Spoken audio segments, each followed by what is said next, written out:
नमस्कार मित्रों, मैं हूँ कृष्ण। आप सबको गीता का ज्ञान देने आया हूँ। आज हम पढ़ेंगे भगवत गीता के पहले अध्याय का 27वां श्लोक। मैंने रथ को दोनों सेनाओं के बीच लाकर अर्जुन से कहा, यहाँ जो योद्धा खड़े हैं ये सब तुम्हारे अपने ही संबंधी हैं। संजय अपनी दिव्य दृष्टि से यह सब देखकर धृतराष्ट्र को बताता है।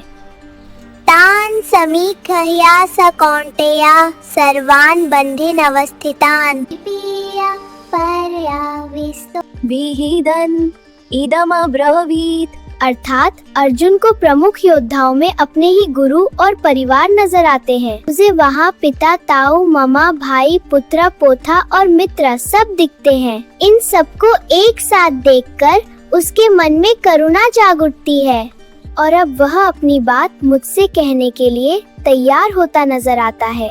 चलिए इस श्लोक के अर्थ को और गहराई से समझते हैं। मैंने अर्जुन से कहा था, देखो कुरुसेना में कौन कौन शामिल है। जब उसने गौर से देखा तो उसे अपने ही रिश्तेदार दोनों तरफ खड़े मिले। गुरु और परिवार के लोगों को युद्ध के लिए खड़ा देखकर वह रुक गया। अब वह स्थिति को पहली बार इतनी स्पष्टता से अपनी आंखों से देख रहा है। जो बात इतनी देर से सिर्फ सोच थी, वह अब जीवित दृश्य बनकर सामने है और ये दृश्य देखकर उसके हृदय में करुणा की भावना उभर आती है।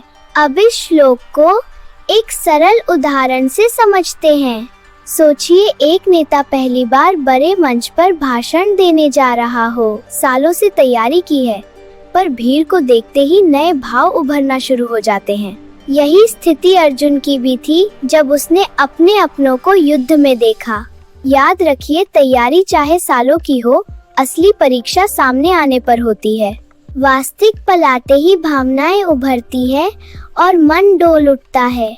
आशा है कि आप इस श्लोक की ये सरल बात गहराई से समझ पाए होंगे। बने रहिए मेरे साथ और जानिए इन श्लोकों की गहराइयों को। और हाँ, मेरे इन श्लोकों को और इनके पीछे छिपी बातों को शेयर करना मत भूलना।